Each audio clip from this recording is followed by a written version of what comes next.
Vous écoutez Le Salon dans tes oreilles, une balado-diffusion dans laquelle des auteurs, des autrices et des personnalités discutent de leurs livres, de leur lecture et des sujets qui animent l'actualité littéraire. Les enregistrements ont été faits lors du dernier Salon du Livre de Montréal en novembre 2020. Ce contenu est aussi disponible en vidéo sur www.salondulivredemontréal.com. Bonne écoute et bonne lecture.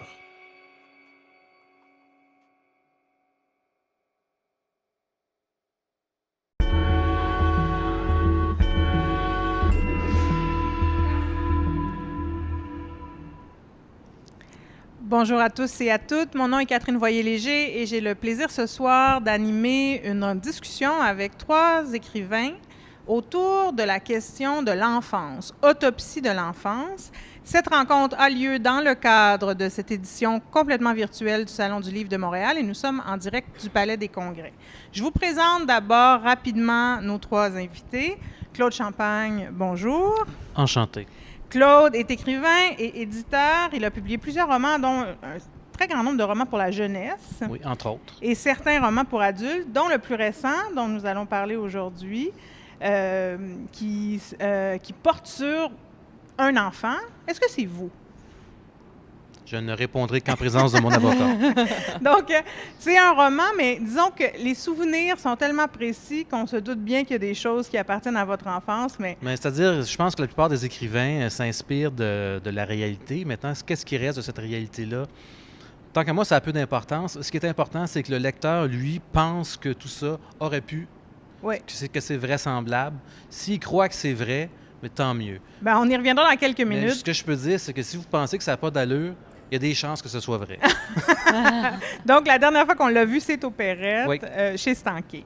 On reçoit aussi Mélanie Michaud. Bonjour, Mélanie. Bonjour. Mélanie a une formation en théâtre, en cinéma, travaille en technique au cinéma, entre autres nombreuses autres choses, et publie donc un premier roman chez La Mèche, Burgundy, qui est aussi un roman donc, qui se passe dans l'enfance, dans l'enfance dans la petite Bourgogne. Exactement. On y reviendra. Et puis, finalement, notre troisième invité, Michèle-Nicole Provencher. Bonjour, Michèle. Salut! Michèle a travaillé en musique, dans les médias, dans la publicité. Elle a publié 2 romans, un tout récent qui s'appelle Mario Lemieux, bonjour, mais c'est pas de lui dont on va parler. Non, Donc, on va parler d'un roman précédent. Oui, puis je suis super contente d'en parler parce que...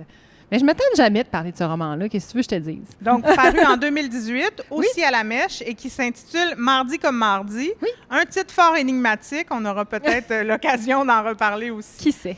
Donc, je vous propose qu'on commence justement par un petit tour de vos 3 univers pour un peu mettre la table et donner la chance aux gens qui ne vous auraient pas lu de comprendre chacun de vos mondes d'enfance. Donc, Claude, je commence avec vous.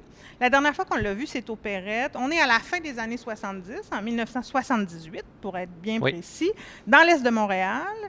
Et puis, notre personnage principal, Patrice, est accompagné de sa bande de garçons. On est donc préadolescence, c'est des garçons qui finissent le primaire. Et il y a malheureusement un de leurs amis qui a disparu. Donc ça, c'est le côté... La prémisse. Oui, un peu roman policier presque, intrigue, il y a une enquête dans ce roman-là. Oui, mais j'ai toujours aimé les thrillers, disons. Puis c'est évident que l'enquête, c'est pas une vraie enquête, c'est des enfants de 12 ans qui se posent des questions, qui dressent une liste de suspects. Puis bon, c'est un peu secondaire. Comme je dis, c'est un prétexte pour parler de l'enfance, des mauvais coups, de la fin justement de l'enfance, le début de l'adolescence, l'adulte. Puis la fin aussi, ça sert à ça aussi, que les funérailles, quand on est en 2018. Là, c'est 40 ans plus tard. Qu'est-ce qui est arrivé? Que sont-ils devenus? En enfer de la drogue ou pas?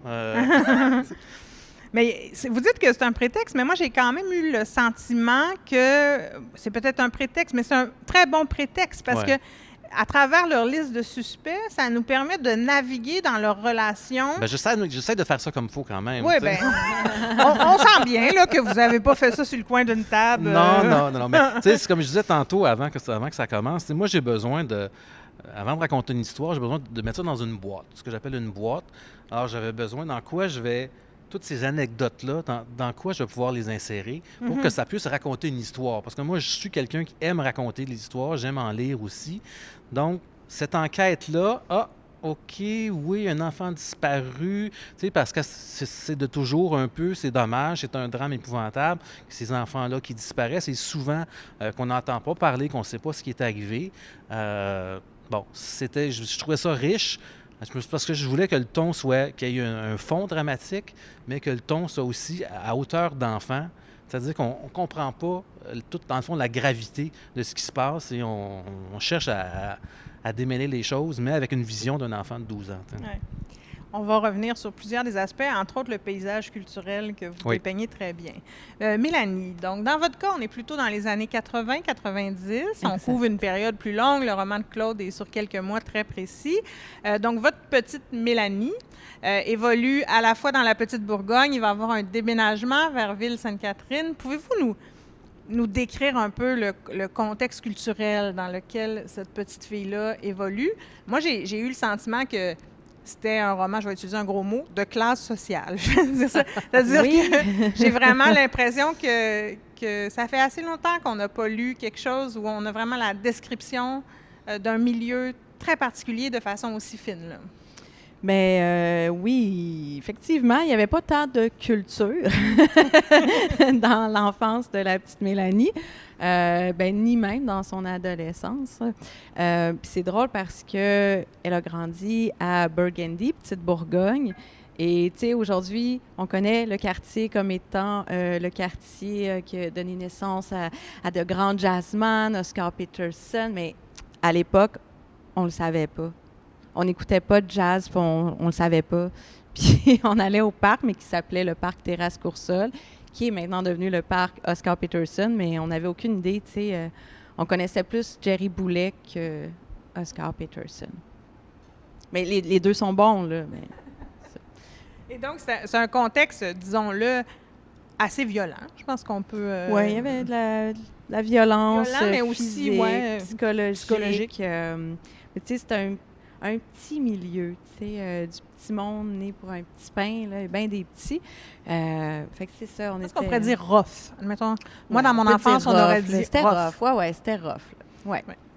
De votre côté, Michel, Nicole Provencher, on est aussi à peu près dans les mêmes années, là, donc plutôt 80-90. On couvre l'enfance, l'adolescence, mais il y a une partie qui se passe dans la vie adulte. C'est pas que le territoire n'a pas d'importance, mais je dirais que le cœur de votre roman, en tout cas ce qui m'a semblé, c'est les territoires familiaux, je dirais. Oui, absolument. Il y a comme des cellules familiales diverses. Pouvez-vous un peu aider nos spectateurs à démêler l'arbre généalogique de votre petite Michel? Oh boy, il reste 52 minutes. OK. En fait, mon roman est parti d'une prémisse qui est de défaire, de déconstruire l'idée que ça prend un village pour élever un enfant. Donc, moi, ce que je dis dans mon roman, c'est si tu mets un enfant au milieu d'un village, il y aura beau avoir plein de gens autour de cet enfant-là, tout le monde va penser que quelqu'un d'autre s'en occupe, puis finalement, cet enfant-là va se retrouver tout seul. C'est pas que je suis contre cette idée-là, mais c'est ça. En fait, c'est ce qui m'était arrivé. Ma mère parce que c'est une autofiction, là. Moi, je mens pas, Claude. Donc, j'ai été démasquée. Non, mais c'est ça. Donc, moi, ma mère est décédée quand j'étais petite, puis elle m'a confiée à des amis de la famille qui sont devenus mes parents adoptifs sans m'adopter légalement. Donc, j'ai gardé en fait, jusqu'à il y a quand même une dizaine d'années, j'ai gardé une relation avec ces gens-là et mes deux familles biologiques, soit la famille de mon père, la famille de ma mère. Pour ajouter un peu de fun, j'ai ajouté aussi la famille d'un ex avec qui je suis sortie il y a longtemps, qui était italienne. Puis je trouvais ça super intéressant de faire cohabiter ces univers-là dans mon roman.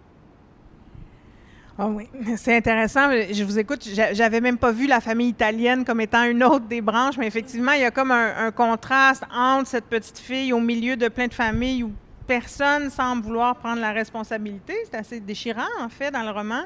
Et de l'autre côté, la famille du chum ou de l'ex à ce moment-là qui est au contraire un peu étouffante, disons-le. Donc, c'est deux extrêmes, en fait. Oui, c'est ça. C'est pour ça que je l'ai ajouté un peu un peu par la suite parce que je trouvais ça intéressant, en fait, de voir, c'est ça, de juxtaposer les univers, puis de voir le personnage évoluer dans son questionnement à elle par rapport à la fondation de sa famille à elle et sa définition de sa famille comme adulte, en tant qu'adulte, ouais. Dans chacun de vos livres, ces enfants-là donc, ont des relations avec les adultes, pas uniquement leur famille rapprochée. Il y a de la famille élargie, une grand-mère, entre autres, qui est très présente chez vous, Mélanie. On a parlé d'une famille paternelle où il y a l'air d'avoir beaucoup de monde. J'ai pas tout suivi chez Michel. Chez Claude, je pense aussi à des figures de professeurs, de directeurs qui jouent un rôle important. Puis je me suis beaucoup interrogée sur... c'est quoi votre vision de le rapport que ces enfants-là ont avec les adultes? Il m'a semblé que dans aucun cas, ce serait des relations telles qu'on les rêverait aujourd'hui, admettons. Je me suis dit, en quelques décennies, quand même, il y a beaucoup de choses qui ont changé sur nos attentes quant à la relation que des adultes doivent entretenir avec des enfants. Mais dans mon cas, je pense que je me suis toujours dit que l'école me sauvait la vie. Parce que je peux pas dire qu'à la maison, dans mon roman, on n'en parle pas beaucoup parce que c'était pas très présent, la maison. C'était plus... On est vraiment dans des enfants toujours dehors, là. Hein? Je voyais les enfants je me rappelle, montréalais. mon père, une année, avait fait de l'argent, puis on avait été en Floride. Et puis, mes parents étaient au motel, puis moi, je me promenais partout, tout seul. Puis même, j'avais inventé le jeu d'aller jouer dans le trafic, mais littéralement, sur les deux lignes jaunes. Puis là, à un moment donné, parce que j'étais resté pris, puis là, les autos passaient. Puis je retournais là, chaque jour, un petit peu. Puis je disais, ma mère, c'est bol. Elle sait pas que je suis là. Ça a toujours été comme ça, un peu. Ils savent pas. En autant que je rentre pour souper, puis même si je rentre pas pour souper, ben coudonc, ton lunch est dans le fourneau. Puis sinon, ben, tu te feras des sandwichs. Puis, maintenant, moi qui ai eu des enfants, c'est là que tu vois, je me rappelle pas qui disait une journée avec ma fille, c'est comme plus que toute une vie avec mon père. T'sais. Mélanie? Oui, bien un peu comme toi, Claude. En fait, c'est la raison pourquoi j'ai écrit ça, c'est que quand j'ai eu mon enfant, qui a 7 ans aujourd'hui, quand je le prenais dans mes bras, quand je l'allaitais, je me rendais compte que moi, j'allais lui offrir une éducation complètement différente de celle que j'ai reçue. En tout point, tu sais, puis c'est ça qui m'a marqué, puis c'est là que j'ai senti tout le poids, en fait, qu'on porte, tu sais, c'est plus lourd qu'on pense, l'enfance, l'éducation qu'on a reçue, la façon qu'on a été élevé, le milieu, les personnes, nos parents ou les autres adultes significatifs autour de nous, ça pèse beaucoup plus qu'on le croit, fait que c'est là, on dirait que ça m'a vraiment marqué, puis il a fallu que je sorte ça de moi, on dirait, pour vraiment faire comme, ceci est le passé. Maintenant, c'est comme ça qu'on vit. C'est ouais. Parce qu'il y a vraiment une coupure chez moi, en tout cas. Michel? Moi, je me suis rendu compte, je m'étais rendu compte que de l'époque où je vis, je recommence. Je m'étais déjà rendu compte que l'époque où j'ai perdu ma mère était très différente de celle d'aujourd'hui. J'ai même fait une entrevue avec une avocate qui me racontait à quel point les pères de cette époque-là étaient ce qu'ils appellent les Sunday Fathers. C'est vrai, dans les années 80, ils appelaient ça comme ça. Il y avait un nom comme ça. C'est vraiment fou comment la place du père aujourd'hui a pris vraiment beaucoup d'ampleur. Moi, ce qui m'a vraiment frappée, c'est que à la fin de l'écriture de mon roman, quand j'étais dans les dernières révisions, j'ai une de mes amies très proches qui est décédée. Elle avait 2 enfants, dont une qui avait l'âge que moi j'avais quand j'ai perdu ma mère, et je voyais tout ce qui s'organisait autour de cette famille-là, notamment toutes les ressources psychologiques qu'on a aujourd'hui. C'est fou. Moi, je me souviens à peine d'avoir vu des psychologues quand j'étais petite. Là, j'ai pas d'enfant, mais je suis enceinte. Et déjà, le chum... il fallait que je le plug, là, parce que sinon, j'ai juste l'air grosse. En tout cas, c'est pas vrai, c'est une blague. Bref, tout ça pour dire que j'ai tellement pas l'air grosse. En tout cas, peu importe. Le chum m'a déjà fourni un psychologue. Wow! Tu sais, ouais, ils sont vraiment... Tu sais, c'est comme ça. Pour ton enfant, il a fait un shit, lui. Claude. Oui, OK, on continue. Je vous raconte des choses vraiment intimes, là. Mais sans blague, le CHUM, tu sais, ils sont équipés. Aujourd'hui, on est équipés. Ouais. Puis, tu sais, je m'en vante. Je suis comme, mon Dieu, le service, le suivi psychologique. Tu sais, je sais pas à quel point la pandémie affecte ça, là, parce qu'il y a comme pas grand monde dans l'hôpital. Puis, peut-être qu'ils prennent plus soin des gens. J'en ai aucune idée, mais je suis vraiment impressionnée. Mais on est mieux outillés aujourd'hui. À Vraiment. l'époque, on était des enfants tellement laissés à eux-mêmes. Ça n'existait Tu sais, pas, oui, ça, ça les l'a psychologues, aidé. là, On est probablement plus autonome. C'était la rien, parce que c'est pas vrai partout. Mais on Continue, était mais- vraiment laissés à nous-mêmes. C'était pour les fous, les psychologues. Oui, Tellement, absolument. c'est ça. C'est tout. Moi, C'était pour mes les fous, parents fallait pas disaient aller voir toujours, ça, les psychologues là. sont Hey. plus fous que les fous. C'est une phrase très présente dans mon enfance, tu sais. Mm. Donc, fallait éviter ça, le soutien psychologique. oui. Tu sais, je me rappelle, il y avait 2 écoles dans le quartier. Il y avait notre école à nous qui était un peu classe moyenne et oui, moins, ouvrier. Puis, tu avais l'autre école, Guillaume Couture, qui était plus HLM, disons. Tu sais. OK. Et à un moment donné, il y a un des élèves qui a été transféré de cette école-là parce qu'il n'en voulait plus, je suppose, qui est venu à notre école. C'était la première. Puis là, lui, il garochait les chaises. Tu sais, c'était un cas, un particulier. Tu sais, mais c'était le seul. C'était la première fois qu'on voyait quelqu'un agir comme ça.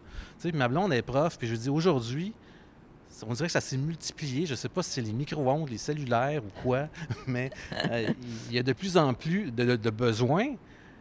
Mais à notre époque, tu sais, c'était reste tranquille dans le fond de la classe, puis dérange pas, tu sais, au moins. Oui, moi, pour se débarrasser de moi, bon, officiellement, c'était pas la version officielle, là, mais ils m'ont fait passer une année. Ah ouais. Ils ont Wow. fait comment, là, tu t'emmerdes, là, on va te faire passer une année. Mais tu sais, sans. Tu sais, quand je regarde, je sais pas, je regarde ça, c'était un drôle de plaster, tu sais. Mais je suis contente parce que j'ai fini plus tôt. mais- Quand on lit votre livre, puis là, je ne vais pas présumer de ce qui revient à votre histoire ou pas, mais c'est vrai que ce qui surprend tellement, c'est que cet enfant-là a une famille. Elle a un père, d'abord, qui est bien vivant. Elle n'est pas Il est orpheline. toujours vivant. Puis, Tu me il y regardes a, en ce il y a moment, on espère. plein de tantes et d'oncles On et le de salue. grands-parents. Et malgré ça, il n'y a personne dans cette famille qui peut la prendre au moment où la mère Ouais. décède. C'est troublant quand même de l'extérieur. Oui, en fait, c'est pas exactement comme ça que ça s'est passé. C'était vraiment la volonté de ma mère. Et quand une personne meurt, il y a quelque chose qui devient extrêmement sacré autour de cette personne-là. C'est-à-dire que la volonté de ma mère, c'était le bout de la marde. Tu sais, je veux dire, ma mère, c'est une femme, tu sais, elle est morte à 36 ans, c'est une femme, tu sais, super aimée, charismatique. Quand elle a dit, ma fille s'en va dans cette famille-là, tout le monde s'est assis. Il n'y a personne qui a osé la contredire. Tu sais, c'était tellement un moment intense que c'est pas que personne voulait me prendre parce que, je veux dire, regardez-moi, je suis extrêmement charismatique. Mais c'est... non, mais je veux dire, c'est pas ça. Mais c'est ce que mes parents adoptifs ont essayé de me faire croire pendant des années, puis c'est ce que j'ai cru pendant des années, mais maintenant que je suis plus vieille, je me rends bien compte que, tu sais, puis il y a des oncles, des tantes qui m'ont dit, nous, on a essayé de te prendre, ça n'a pas marché, tu sais. Mon père a essayé de ravoir ma garde, tu sais, il y a eu plein de choses comme ça que j'ai su vraiment plus tard, mais oui, personne, c'est ça. C'est une chose intéressante de vos 3 livres qui les réunit, puis ce que dit Michel nous amène là, c'est que vous n'avez pas choisi le narrateur enfant. C'est-à-dire que vos personnages sont des enfants, mais il y a toujours une distance. Il y a soit un retour vers le présent, donc un adulte qui jette un regard sur, je pense aux scènes au salon funéraire, par exemple, donc où chaque personne que Patrice croise, il jette un nouveau regard, en fait, Oui. sur tout ça, parce qu'évidemment, en vieillissant, on prend de la distance par rapport à tout ça.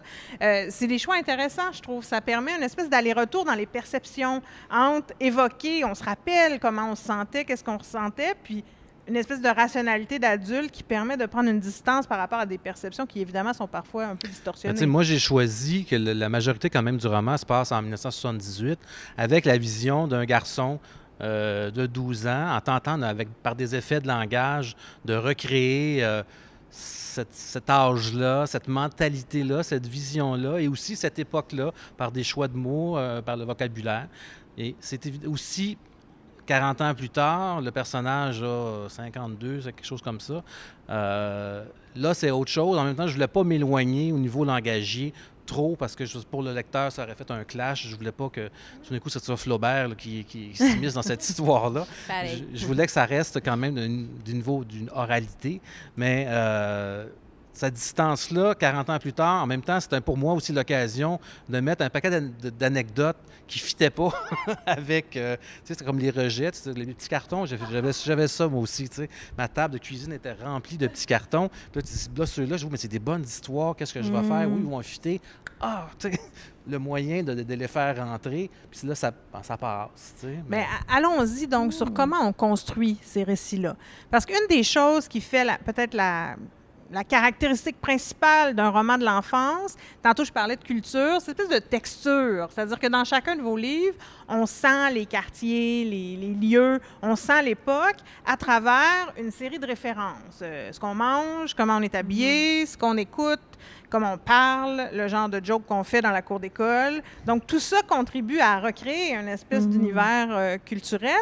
Et je me demandais comment vous avez fonctionné. Aviez-vous une liste, admettons, de « je veux plugger les bonbons, je veux plugger Madonna, je veux... » ou vous avez laissé ça venir un peu naturellement? Ben moi, j'ai regardé, je suis allé sur Internet, Spotify, machin, 1978. C'était quoi la musique? C'était quoi les top charts? Puis des trucs, OK, là, je me rappelais, tel truc, les chansons. Il y a certains chapitres qui ont un titre de chanson. Il y avait Kiss. Évidemment, quand j'étais jeune, les gars tripaient sur Kiss. Moi, j'avais donc rêvé de faire Peter Criss, le drummer. Puis je l'ai remplacé une fois parce qu'il ne pouvait pas. Parce qu'il était pas le vrai, là. Vous voulez dire dans le... Dans mon enfance, c'était le vrai. Tu veux-tu nous le faire? Tu veux-tu nous air-drummer ça? What can I do? Donc, il y a une espèce de band de cover. Oui, c'était un band de cover. Et puis, un de ceux-là qu'adorait dans mon histoire ne pouvait pas le faire parce qu'il était en pénitence, j'imagine. Et puis, je l'ai remplacé une fois. Mais oui, la musique, le linge, je suis allé sur Pinterest. Wow! Trouver des affaires, l'enfance, chercher des cahiers, la colle dans le temps, c'était brun, là, avec une espèce de pinouche collante. Ah, c'est que je l'aimais, cette colle-là. Toutes ces affaires-là, c'est un peu des êtres, c'est un peu, Proust à sa Madeleine. Moi, j'avais Pinterest. Okay. La colle brune. Mélanie, vous dites wow parce que vous n'avez pas fait ça comme ça? Non, on dirait que je me trouve pas bonne. Non, mais moi, je sais pas, dans le sens, j'ai pas fait de recherche. Tu sais, je me suis vraiment... j'ai fait un film avec mon enfance, en fait, tu sais. Ouais, tu sais, moi, je viens des vues, je viens du milieu des vues, fait que j'ai juste comme fait une vue, mais en roman. Puis, tu sais, j'étais pas super organisée comme vous non plus, là. En fait, j'avais des... Tu sais, quand j'allaitais mon fils, il y a plein de flashs qui me revenaient de mon enfance, et que je les notais partout, mais tu sais, quand t'allaites, t'es un peu pognée. Fait que des fois, c'était sur mon téléphone, des fois, c'était sur un petit crayon. Fait que c'est tout éparpillé, en fait, partout. Puis c'est à un moment donné que j'ai ramassé ça. Puis que là, je sentais qu'il y avait quelque chose, j'avais juste comme à regrouper, à rajouter un petit peu de petite touche magique, puis c'était un roman. Mais je n'étais pas structurée ni tant organisée que ça. Puis toutes ces images-là, en fait, je pense que je les avais déjà. Je les ai juste... Puis je suppose que des fois, une entraîne l'autre, là, c'est-à-dire qu'on creuse un filon, puis là, tu te rappelles de tout, tu sais, je me rappelle des odeurs, je me rappelle des couleurs, tu sais... C'est en écrivant, moi, je trouve, c'est en écrivant qu'on le... Que tu t'enrobes de rattrape, tout ça, c'est ça, tu te rappelles, tu sais, c'est ça, tu peux te rappeler des odeurs, là, ça va jusqu'à là. Le bruit des plaques, tu sais, les plaques d'armée... dans les années 90, c'est ça. Bijou, là. Oui, c'est ça. Oui, bien, c'était genre Bono, là, qui a parti ça. C'était pour le sida, genre? Non, je sais pas. Il me semble que... Non, en tout cas. On a un flou sur nos souvenirs des années 90. Écrivez-nous pour nous aider à nous orienter. Alors, 1-800, les gens. On n'a pas parlé de À la télévision maison. parce que ça aussi, c'est présent dans plusieurs de vos livres. Les émissions qui jouent, qui accompagnent la vie, ou la télé qui accompagne juste trop la vie chez Mélanie.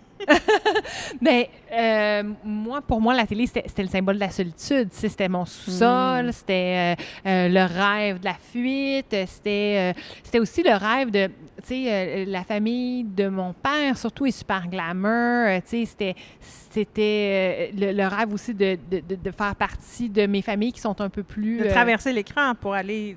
Oui, tu sais, puis la famille de ma mère, tu sais, il habitait à Montréal, ma cousine allait à la Face, c'était cool, tu sais, c'était tout c'est ça, d'atteindre la famille qui était ma famille biologique finalement, tu sais. Oui, la télé? Ben c'est drôle que maintenant, ça soit mon milieu, parce que quand j'étais enfant, je l'haïssais, tu sais, en fait, parce qu'elle était trop présente. En fait, elle prenait la place que moi, je voulais, en fait. Je voulais que mes parents me regardent comme ils regardaient la télé. Je voulais qu'ils prennent le temps de s'asseoir avec moi comme ils prenaient le temps de s'asseoir devant Guy Mongrain, tu sais. Fait que j'haïssais la télé, puis c'était toujours trop fort, trop présent. Mais la télé, Maintenant, c'est mon Comment la télé est tellement importante que des fois, il n'y a pas assez d'argent pour bien Ouais. manger, Ouais. mais il y a le câble, par exemple. Ça, Ouais. Mais Toujours c'est le vrai. câble chez nous. C'était Incontournable. Ouais.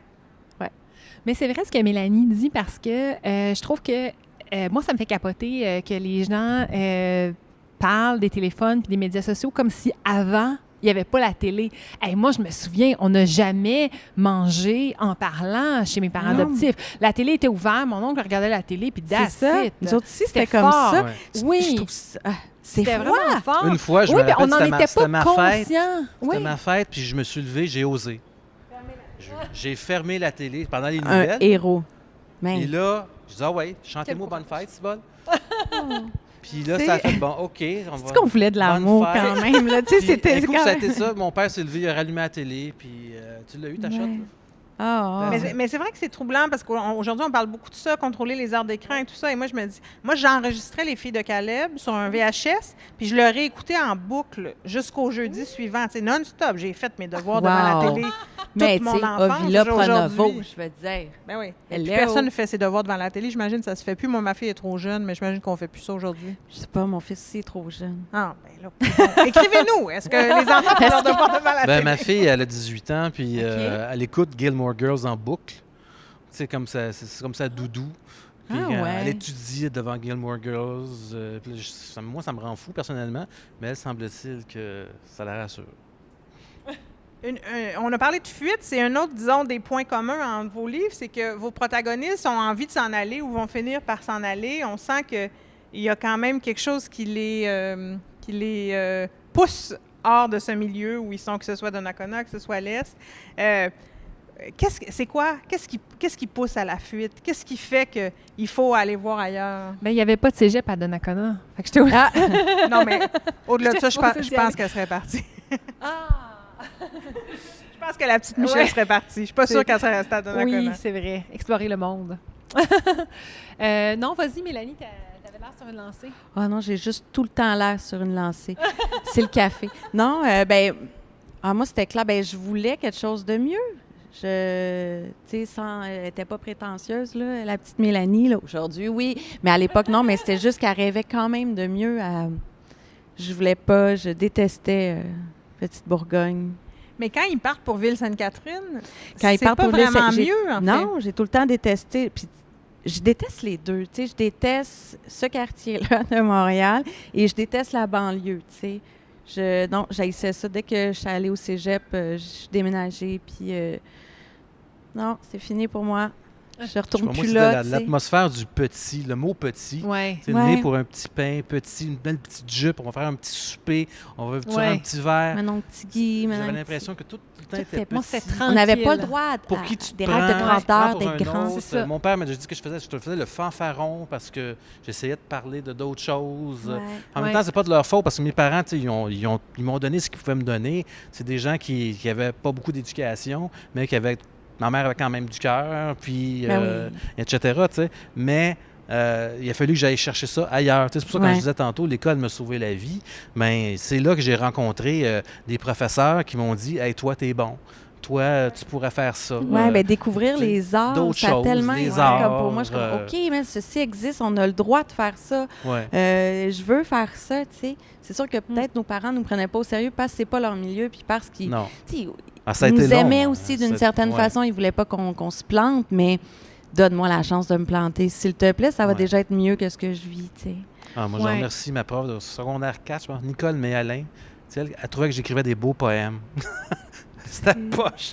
Mais Mais elle m'a encouragé, tu sais. C'est comme... il y avait quelque Ouais. chose sûrement. Là. Il devait être bon par rapport à ce C'est qu'elle avait la ça. chance de Peut-être lire par rapport depuis, aux tu sais, autres, là, c'est un ça. peu, Ouais. là, mais par rapport à ce que moi, je les garde précieusement. Quand Ah je suis oui. bien Moi aussi, déprimé, je là, fais ça. quand je suis bien déprimé, j'ouvre ça puis je suis mort de rire. Tu vois que tu t'es amélioré puis t'es comment? Ah, oui, il y a de l'espoir, tu Mais sais. c'est drôle parce que moi, je trouve qu'il y avait quelque chose, quand je relis mes affaires d'adolescente ou de quoi, je trouve qu'il y avait quand même. L'essence est un peu la même. Je trouve qu'il y a quelque chose qui Ben, oui. que j'ai Ah, gardé. moi, j'ai tout jeté. J'avais trop honte. Mais oui, mais moi aussi, ben- j'ai honte, là, tu sais, mais je sais que je suis. Tu sais, mon écriture s'est améliorée, tout ça, mon style. Mais il y a quand même quelque chose. En tout cas, Il y a je trouve des ça histoires mignon que je à trouve qui garder, sont moi. restées, Ouais. que je dirais qui font partie de ma mythologie personnelle. Tu sais. Des histoires que j'ai inventées, des personnages qui ont été créés à tel moment donné de mon existence, dans la jeunesse, qui sont restés, qui reviennent fréquemment. OK. Je dirais pas comme Mais- tu sais, les personnages de films d'horreur, là, mais il y a quelque chose de ça. Tu sais. Moi, Oui, je le Michel? vois pas. Je le vois pas tellement comme de la fuite, mais plus comme c'est ça, grandir aussi. Tu sais, tu vas au cégep, tu rencontres d'autres mondes, je sais pas, tu élargis ton cercle. Moi, je me suis fait dire ça, que j'avais fui de Nakona, mais en fait, je me suis plus attachée à mes familles biologiques. Tu sais, j'étais comme, ben, moi, je veux retourner sur la 42e avenue à la Chine, chez ma tante, dans sa piscine. Tu sais, c'est là que j'ai du fun. Tu sais, pour moi, c'était plus de m'attacher à d'autres choses que de fuir. C'était plus... moi, j'ai passé mon enfance dans la banlieue de Montréal, sur la Rive-Sud. Fait que, tu sais, c'était pas... c'est ça, c'était pas C'est plus un nécessairement... retour qu'une fuite. Oui, c'est ça. Mon père habitait à Brossard. Tu sais, fait que pour moi, je venais ici. Je veux dire, j'étais déjà allée chez Schwartz, là. C'est ça. Ben, moi, j'adore ça, retourner dans l'Est, mais je suis content de m'en aller. Ouais. C'est tout ce que je Ouais. peux dire. Ouais, ouais. Puis je pense que c'est un peu vrai de tout le monde. Mais en tout cas, ceux qui ont un rapport un peu tortureux peut-être avec leur Ouais. enfance. Moi, je viens d'un lieu paradisiaque, là, je viens des Laurentides, là, on peut pas... Mais je veux dire, quand je suis sortie de là, il était temps que je m'en aille. Moi, les sapins, j'en pouvais plus. Donc, je pense qu'il y a comme toujours un... C'est dur à comprendre des fois, mais ça, Ouais. tout milieu peut être étouffant, en fait, Absolument. quand on se fait étouffer. Ouais. Oui. Ouais. Comme, on en parlait un peu avant qu'on ouvre nos micros, mais une chose qui m'a fascinée dans vos livres, c'est que je trouve que quand on écrit sur le passé, il y a un vrai défi de structuration du récit. Dans le cas de Claude et de Michel, vous faites des allers-retours vers donc un présent, puis le passé. Dans le cas de Mélanie, on est dans le fragment beaucoup, donc mais c'est pas linéaire, c'est pas un récit qui suit un ordre chronologique. Comment on fait ces choix-là? Comment on bâtit le récit pour qu'il y ait une cohérence, pour que ça soit captivant? Qu'est-ce qui motive vos choix? Moi, ça a été mon éditeur. Asti, c'est ça que j'allais dire. Moi aussi, c'est pas moi qui ai décidé ça, c'est Sébastien. Non, On c'est pas salue vrai. Sébastien Duluth. Bonjour Sébastien. Non, en fait, j'avais déjà structuré. Moi, j'avais structuré famille par famille au début, mais je trouvais ça poche, puis je cherchais une façon de le structurer. La structure que j'avais en tête avant, en fait, avant. Au début, à ma première écriture que Sébastien n'a pas lue, c'est une écriture très scientifique basée sur Sex and the City. Hein? Oui. D'accord. Je ne sais pas si vous connaissez la théorie de... Non, c'est pas vrai. Mais pour vrai, je me suis inspirée de la façon dont ils construisaient leur récit, parce que ça m'a marqué ma vingtaine. Là, ça a vraiment... Bon. Moi, j'ai jamais écouté, fait que je t'écoute. Tu serais tu quel m'écoutes, mais- personnage? Non, mais il y a plein d'émissions, pardon. Tu serais quel personnage dans Sex and the City? Ah, les quatre. C'est fait pour que tu t'identifies aux quatre, en tout cas, selon ma théorie. Mais non, mais je suis sûre qu'il y a plein d'émissions de télévision qui sont de séries télé qui sont bâties là-dessus, mais qui sont bâties par chronique. Donc, Carrie, elle écrit une chronique sur la solitude. Donc, les quatre personnages traversent un épisode c'est ça, par thème. Puis moi, ce que j'avais envie de dire avec ce roman-là, j'avais envie de parler de thèmes, j'avais envie de parler d'argent, j'avais envie de parler de glamour, de faux glamour. J'avais envie de parler de plein d'autres, de la solitude, etc. Oui. Puis on parlait de culture, mais vous, vos chapeaux, c'est des figures culturelles, en fait. Oui. Les chapeaux de vos sections, c'est... Ken Nagano, Madonna, oui, Friends, etc. En fait, je les ai construits comme ça pour expliquer de quoi ça parle. J'ai un chapitre qui s'appelle Sofia Coppola. Sofia Coppola est italo-américaine, elle a marié un Français. Fait que ça parlait du mélange de cultures. Donc, c'est ça. Claude? C'est drôle, ça me fait penser à un chapitre qui s'appelle We Will Rock You, Godbout. Godbout qui était la terreur du plan, le plan qui était le HLM. Bon, il y avait des figures comme ça, c'est sûr qui étaient importantes. Il y a Kiss, je pense que le show de Kiss. Tu sais, de repenser au chapitre. J'ai pas une bonne mémoire pour les choses que j'écris, là, mais je me relis pas, disons. Là, mais il y avait entre autres, en vous lisant, vous, on est dans un récit plus linéaire, évidemment, on est dans l'enquête aussi, donc c'est logique. Mais c'est-à-dire que c'est la façon que c'est construit. Tu sais, moi, j'ai décidé le temps. OK. 2 semaines, ça dure les 2 dernières semaines de l'école, aller chercher le calendrier, les vraies dates. Ça fitait en plein la bonne année. Si je dis une étoile me surveille, ça peut être du lundi au vendredi. La fin de semaine, c'était un peu plus lousse. Quand est arrivé l'été, la fin de l'année, tout d'un coup, c'était plus à la journée parce que le temps s'étire l'été. On est en vacances. Fait que ça se terminait par juin, juillet, août. Et là, il n'y a plus de marqueur de temps à ce moment-là. Mais il y a l'enquête aussi, le principe 24, là, où, tu sais, 24 heures chrono, chaque jour, lundi, mardi, mercredi, lundi après-midi. Je trouve que c'est des marqueurs de temps aussi qui sont efficaces, qui donnent l'impression au lecteur de lire un trailer, alors que dans le fond, bon, c'est juste une histoire de TQ. Puis comment on choisit... combien on fait de retour vers le présent? C'est-à-dire que là... Encore là, c'est toujours le principe des petites cartes. Tu fais, il y a des choses dans lesquelles je veux parler, des lieux, des personnages, des histoires, des anecdotes. Puis là, j'ai dit, bon, qu'est-ce qui va fitter là? Fait que là, j'étendais ça comme ça. Puis c'est un peu ça, c'est un peu le premier jet.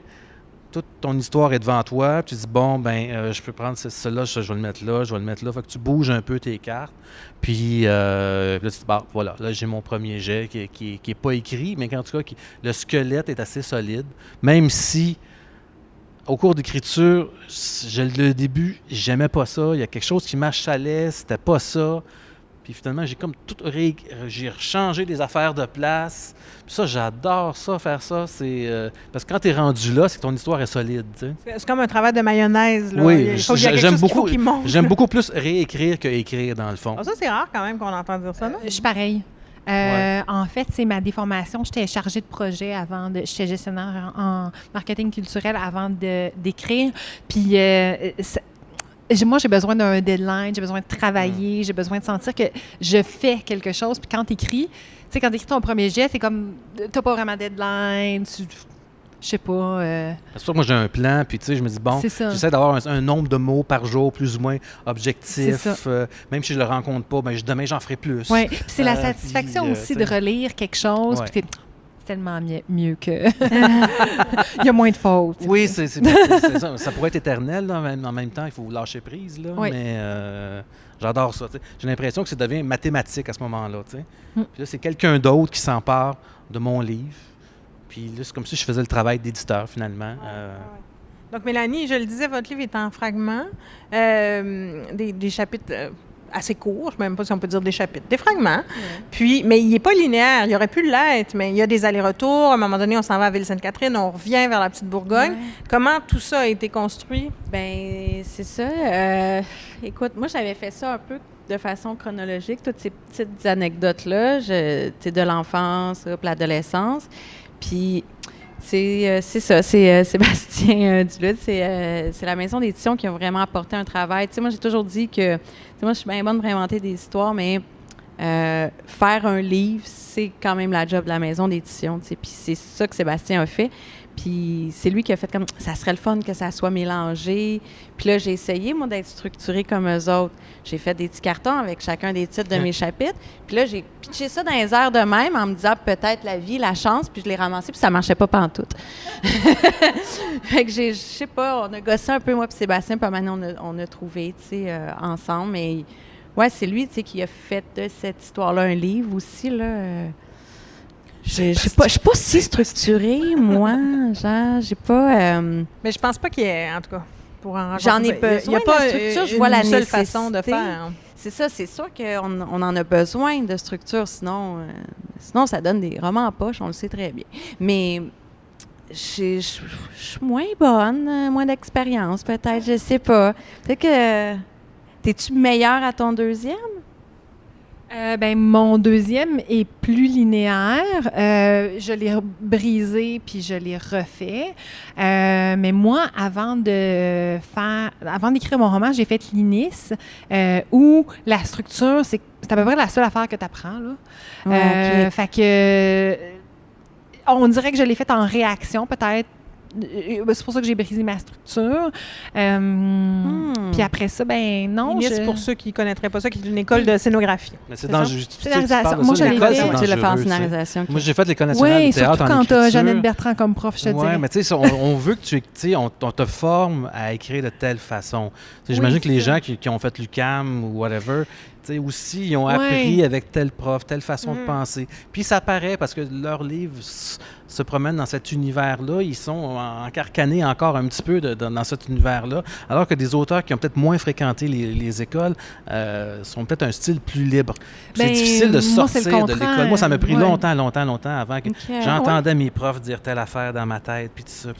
Ou on peut être très formé par nos lectures aussi. C'est ça. Je pense que c'est mieux. C'est ça.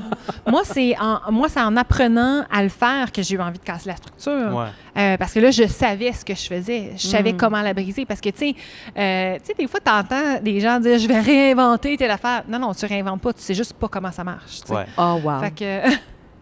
Non, mais c'est vrai. Elle l'a dit. Non, mais tu sais, il y a des gens qui arrivent, tu dis Picasso, oui, mais lui, il a commencé par faire des cercles. Voilà. Puis parfait. Puis après il s'est dessiné, Picasso. C'est pas ça le problème. Il a fait d'autres choses. C'est pas ça le problème. Il y a un problème, Michel, avec Picasso. C'est une blague. Voulez-vous nous en parler ce soir? Non, c'est juste le genre de blague que je fais tout le temps. Je me suis pas aperçue que ça marchait pas. Excusez. Avant de passer aux questions qui commencent à rentrer, une dernière question, mais peut-être surtout pour nos deux autrices d'autofiction. Mais une autre question, je pense, c'est comment on choisit le bout qui est auto puis le bout qui est fiction? Comment on travaille avec ça, l'apport de la fiction dans un récit, en fait? Moi, en fait, deux choses. Premièrement, je me suis fait prééditer par un auteur qui s'appelle Ralph Elawani avant de se mettre à la messe. Et Ralph m'a dit, il faut que tu trouves qui parle.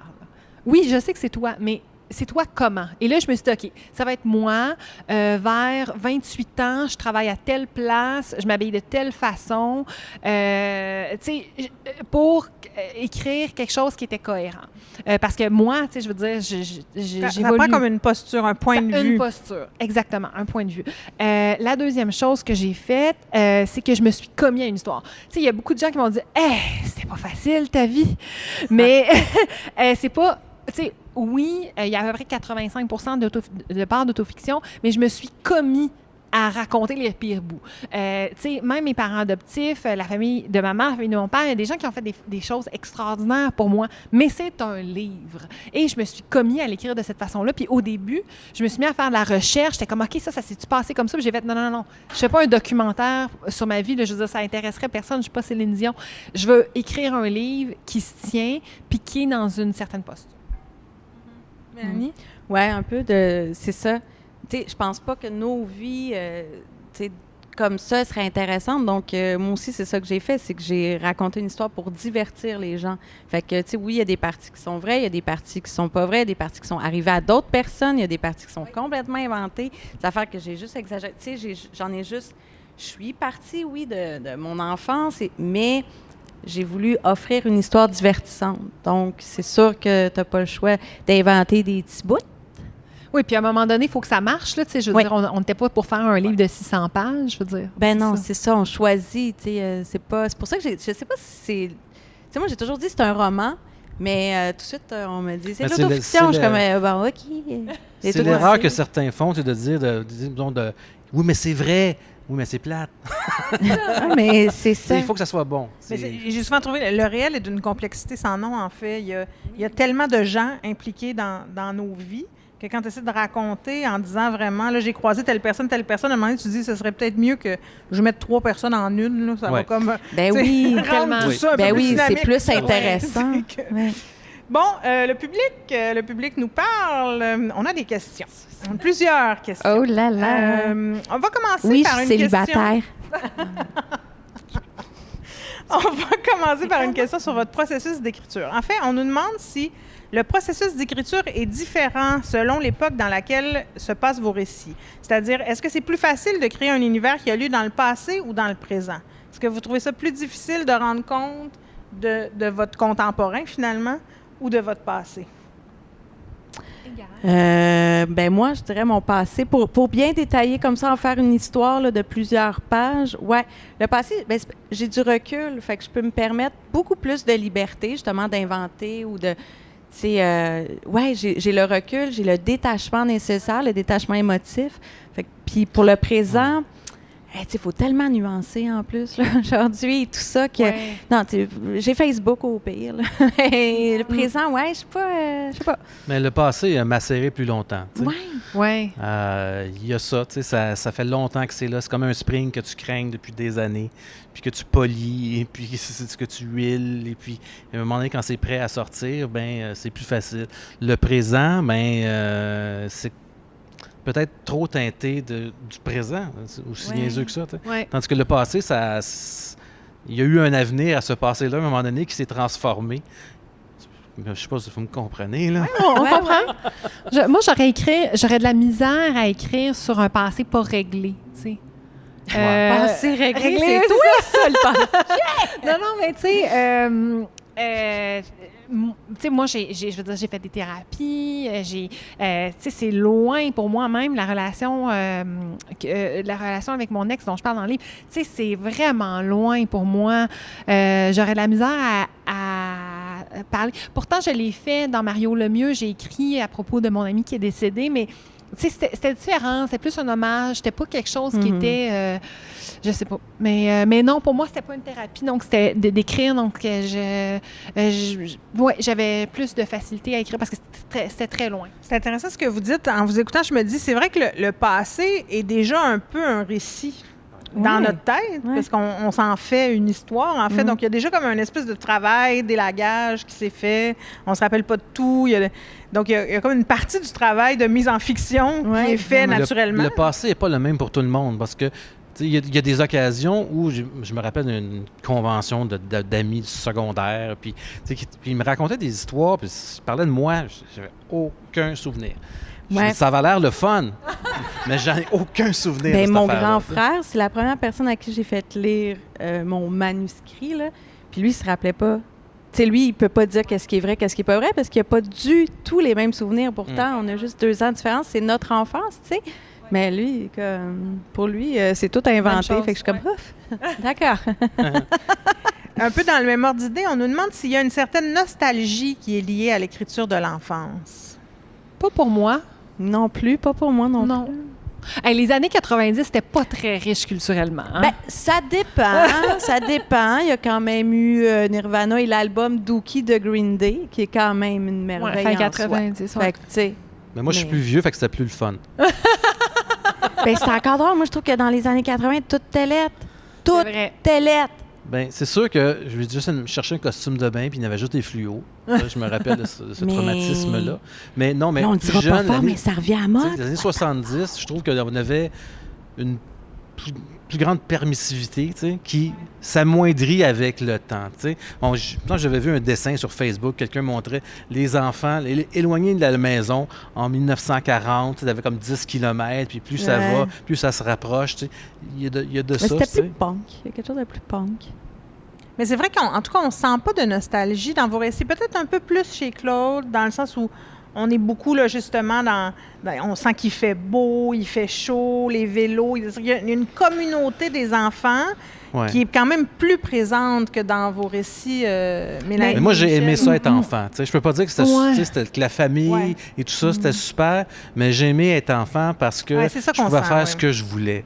Tu n'as pas de responsabilité, tu peux partir en bicycle, manger des bonbons, voler de l'argent, acheter des bonbons. Je trouve ça, c'était le fun. J'ai toujours aimé ça, avoir du fun. Moi, je suis tellement plus agréable maintenant que quand j'étais un enfant. Non, mais je suis plus calme, je suis plus agréable, Hey, probablement que moi aussi. C'est sûr, j'étais vraiment jamais pensé. Ouais. Je vais revenir aux questions du public, mais en vous entendant parler, ça m'évoque un thème qui est aussi présent dans vos 3 livres, qui est une espèce de réaction face à certaines institutions. Je pense entre autres à la religion, au clergé. Dans vos 3 livres, il y a des moments où là, c'est juste fini, là, c'est non. On repousse ça beaucoup. Et aussi, c'est très drôle parce que les 3, vous évoquez les scouts et les Jeannettes. Donc, il y a comme vraiment quelque chose là, puis je fais le lien avec la religion parce qu'il y en a un là qui est assez évident, mais c'est intéressant quand même de voir que dans vos 3 récits, il y a ce même rapport à certaines institutions où là, on est un peu en prise de distance par rapport à des trucs organisés, à des trucs qu'on essaie de nous vendre, en fait. Ça se peut-tu qu'on aurait aimé faire partie d'un groupe? Ben moi, j'aurais aimé ça. C'est ça. Moi, j'aurais aimé ça parce que ma mère était une vraie scout, là. Elle est allée rencontrer Baden-Powell, là. Oh my Je le sais. À Toronto, je veux dire, c'était extrêmement glamour. Mon Dieu, j'ai dit le mot glamour presque 70 fois. J'espère qu'il n'y a personne qui fait un jeu de shooter à la maison. Bref, non, c'est ça. Mais moi, c'était un symbole chez ma mère qui était vraiment important. Puis quand on me parle de ma mère, on me parle de « Ah, ta mère était dans les scouts, elle était cheftaine, elle adorait ça. » Tu sais, moi, apprendre à faire un nœud, je veux dire, je vois pas à quoi ça sert, mais elle tripait. Fait que c'est plus cette... Moi, si toi, tu étais obligé, puis tu n'as pas aimé ça, moi, c'est justement si on m'avait obligé, je trouvais ça, les règles, on parlait tantôt, traverser le cercle, les règles, il faut avoir du fun dans ce cadre-là. Non. Bon, l'été, moi, je jouais au baseball dans une ligue organisée, mais sinon, je me promenais en bicycle, on avait une piscine, je me baignais dans la piscine, puis on jouait au soccer, on jouait. Pour moi, l'été, c'est le jeu éternel. Il n'y a pas... Mais être obligé de... Il y en avait des amis qui allaient au camp de jour. Des fois, j'allais voir... Parce que j'avais la chance que ma mère travaillait pas, avait trop d'ouvrages à la maison. Puis, j'allais voir des fois les amis, ils me laissaient jouer, mettons, de temps en temps au drapeau avec eux autres dans le cours d'école, dans leur camp de jour. Puis, je trouvais qu'ils faisaient pitié, ça avait l'air... Oui, mais jouer avec des règles, c'est vrai que moi non plus, j'aimais pas ça. Non, j'ai jamais pu suivre des cours très longtemps. Là. Tu sais, j'ai essayé la gymnastique, j'ai toffé un cours, j'ai essayé les Jeannettes, j'ai toffé 45 minutes, non, ça marchait pas. Il y a quelque chose là-dedans aussi, dans le fait de déconstruire des histoires aussi, de ne pas vouloir jouer avec les règles. On est une bande d'anarchistes. Peut-être. On nous demande ce que vous pensez de la manière dont les enfants occupent leur temps aujourd'hui, parce qu'on se doute que la réalité est très différente. Puis en vous écoutant, je pense à la question de l'ennui, entre autres. On dit beaucoup que les enfants aujourd'hui, on les laisse pas s'ennuyer. Il y a quand même beaucoup d'ennui dans vos livres. C'est-à-dire qu'il y a des moments... Il y a beaucoup de moments vides, là, où il faut que l'enfant se trouve. Puis on dit souvent ça qu'aujourd'hui, je ne sais pas si c'est vrai dans votre cas, mais qu'on laisse peu ce temps-là d'ennui aux enfants. Oui, bien, c'est vrai qu'il y a beaucoup d'enfants dans mon quartier, Rosemont. Non, mais c'est vrai qu'il y a beaucoup d'enfants qui sont inscrits à plein d'affaires, puis ils ont 4 ans. Je suis comme, mais voyons, là, non, mais moi, mon fils s'ennuie. Moi, mon fils est inscrit à rien, puis... ben pas que... Tu sais... Ben, je lui demande, mais il n'y a pas d'intérêt. Ben, il ne sait pas encore. Fait qu'il prendra le temps. Il prendra le temps d'être enfant, d'avoir ses goûts, puis tout ça. Là, il s'amuse dehors, puis... Je ne peux pas dire que l'enfant, c'est peut-être plus organisé, mais en fait, la vie est peut-être plus organisée aussi. On essaie en général, ça veut dire qu'on est plus structuré. Laissons-les des enfants. En tout cas, c'est ce que je me dis. En même temps, ma fille, on essaie de l'inscrire de temps en temps à un truc, de temps en temps. Je ne sais pas, jouer au soccer. Mais elle aimait mieux s'asseoir à terre, puis prendre des morceaux de gazon, puis se mettre ça sur la tête. Puis, une fois, elle a compté un but. J'étais assez content, une fois. Mais sinon, c'était pas... elle a fait du patinage artistique. Elle avait toujours une activité de temps en temps. Mais le reste du temps, c'est amuse-toi, crée quelque chose, fais des affaires avec ta tête, crée quelque chose. Pour moi, c'était plus une question de chance. Je regardais mes amis, comme... quand j'étais jeune, j'avais une amie qui s'appelait Anne. Elle s'appelle toujours Anne. Mais tu sais, Anne, elle faisait plein d'affaires. Elle faisait du ski alpin, du piano. Puis tu sais, en pratiquant quelque chose que tu deviens bonne. Puis moi, je suis comme arrivée au secondaire, puis moi, j'avais rien. Tu sais, il y a du monde qui avait du patinage artistique. Il y a du monde, tu sais, il y en avait des activités à Donnacona. Fait que tu sais, puis je suis arrivée... J'ai pris des cours de piano, mais je suis arrivée trop tard pour être bonne. Fait que tu sais... moi, c'est plus dans l'optique, c'est pas nécessairement dans l'optique de l'ennui, mais de donner la chance à l'enfant. Moi, j'avais l'impression qu'il fallait que je trouve dans quoi j'étais bonne, tu sais, ou qu'il fallait que j'aille quelque chose. J'avais comme rien, tu sais. Puis j'inventais des histoires, mais c'était pas quelque chose dans ce temps-là. Ou je faisais de la danse. Après ça, j'ai fait de la danse, puis ça a fonctionné, mais tu sais, c'était pas... Mais c'est sûr qu'en tout cas, dans le récit, on sent pas que la famille adoptive de Michel est très portée à la valoriser dans des talents quelconques, ou en tout cas, entre donner l'opportunité à un enfant qui finalement n'a pas très le goût, admettons, de se lever le matin pour aller patiner là, de façon obligatoire, on peut comprendre ça, et refuser l'accès à certaines activités, il y a quand même ces deux mondes. Là. Mais eux, ça les intéressait pas. Tu sais, eux, leur mot... C'est quoi le mot que vous disiez tantôt qui revenait dans votre enfance? C'était... en tout cas, moi, c'était tranquille. On va rester tranquille. On va marcher tranquillement. On va... Tu sais, c'était... Il voulait... Michel n'était pas très tranquille, c'est ça que je comprends. Non, Michel n'est toujours pas tranquille. Écoutez, on reçoit plein de beaux commentaires. Je vous les lus avant une dernière question, parce que c'est le fun. Donc, Serge Brown, très belle animation. J'ai le goût d'ajouter ces 3 romans à ma pile de lecture. Let's go! José Sénécal, les 3 titres seront sur ma pile de lecture. Merci. Karine Minier, hyper intéressant comme discussion. Merci. Daniel Joyal, super. Ça m'a rappelé une partie de mon enfance. C'est thérapeutique. Daniel Joyal, justement, qui pose donc, qui sera sans doute la dernière question de notre animation, mais c'est toute une question. Soyez prêts. C'est pas une question facile. D'où vous vient votre inspiration? Peut-être que je vais commencer avec vous, Claude, parce que vous avez plus de métier derrière la cravate. Qu'est-ce qui fait qu'un jour, on se dit, OK, là, je retourne dans l'Est, puis je vais écrire sur ce que c'était être un petit bidonzan dans l'Est? Il y a des histoires que je traîne depuis longtemps, mais que j'ai pas trouvé la structure. J'ai pas trouvé comment raconter cette histoire-là, qui n'est pas encore une histoire, qui est un sentiment, qui est une obsession, qui est... Je peux pas dire c'est quoi, mais j'ai envie de parler. Mettons, si j'avais envie de parler de comment devenir un super-héros, exemple. Tu sais, ça m'habite parce qu'il y a quelque chose, puis je sais pas encore comment mettre les mots là-dessus, puis ça mijote. Puis ça peut mijoter pendant des années, puis il y a d'autres histoires qui vont passer par-dessus parce qu'ils sont plus prêtes. Ça, cette histoire-là, je pense que c'est sûr que je la traîne depuis que j'ai 12 ans, tu sais. Que c'est depuis ce temps-là que je la traîne, tu sais. Mais j'avais pas encore trouvé comment le bon moment, le recul nécessaire, tu sais, pour la raconter. C'est vraiment intéressant ce que vous dites parce qu'on associe toujours l'inspiration au thème. Et là, ce que vous nous dites, en fait, c'est qu'il y a toute une partie de l'inspiration qui est la forme. Qui est comme centrale. Qui va lui permettre d'émerger, en tout cas. Tu sais, parce que sinon, pour moi, à la base, c'est des sentiments, c'est des émotions, c'est des choses qui sont justement pas mises en forme. C'est des impressions, mais comment expliquer ça à quelqu'un? Tu sais, c'est un peu, tu sais, je ressens quelque chose, tu sais, quoi? Je suis pas capable de te le dire. Mais jusqu'à temps que tu réussisses à formuler ça clairement pour toi-même, ensuite tu peux le transmettre à d'autres. Hein? Oui, Michel?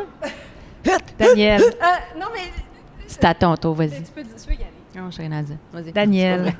OK. Daniel. Je vais tellement briser tes rêves.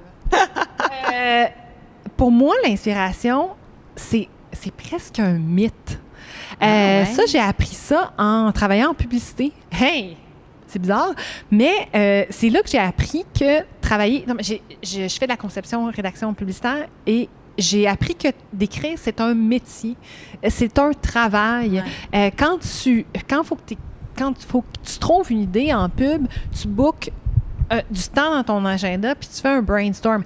Oui, l'idée va probablement venir en allant chercher ton lunch. J'en conviens. Mais il faut que tu travailles, il faut que tu t'assoies, il faut que tu écrives. Ouais, faut juste le faire. Faut juste le faire. Puis après ça, oui, ça prend de l'espace mental. Je passe beaucoup de temps chez moi, toute seule avec mon chien, Céleri. Allô, Céleri. Quand j'écris, parce que, oui, j'ai besoin d'espace, mais le reste, ça reste du travail. Oui, bien, moi, j'ai quand même besoin de me nourrir d'autres formes d'art. Il faut toujours que je sois entourée d'artistes ou de, tu sais, aller au musée, lire d'autres gens, être entourée de musiciens, tout ça, parce que ça me nourrit, ça reste mon esprit, genre, ouvert, là, prêt à, tu sais, puis c'est vrai que l'écriture, c'est un muscle. sais, fait Tellement. que faut que tu le pratiques, ce muscle-là, sinon il devient atrophié puis il devient pas bon. Fait que, tu sais, c'est vrai d'écrire tout le temps, même si c'est juste un statut Facebook ou c'est juste comme n'importe quoi, tu sais, de juste écrire tout le temps, même si je le jette après, la plupart du temps, ce que j'écris, c'est pas bon, là. Je veux pas montrer ça à personne, mais faut pas qu'il meure. Oui. L'écrivaine Suzanne Jacob parle de l'oreille dormante, qui est comme la ligne dormante des pêcheurs, en fait. Donc, c'est l'oreille en nous qui écoute toutes les petites voix qui parlent derrière les voix, là. Et elle, à un moment donné, elle pêche quelque chose, tu sais. Puis là, on dit, là, il y a peut-être un fil, là. On tire dessus, tu sais. Effectivement. Ouais. Donc, il faut garder ça en tête. Écoutez, cher public, merci tellement d'avoir été là. Ça a passé trop vite comme toujours. Je remercie mes invités. Claude Champagne pour le livre. La dernière fois qu'on l'a vu, c'est Opérette. Mélanie Michaud pour le livre Burgundy. Et Michel-Nicole Provencher pour le livre Mardi comme mardi. On n'a toujours pas dit c'était pourquoi Mardi comme mardi. Allez le lire, vous n'avez pas le choix. Restez en ligne, il y a une prochaine animation qui s'en vient dans une demi-heure autour de l'impact du mouvement queer dans la littérature québécoise. Bonne soirée, bon salon du livre virtuel.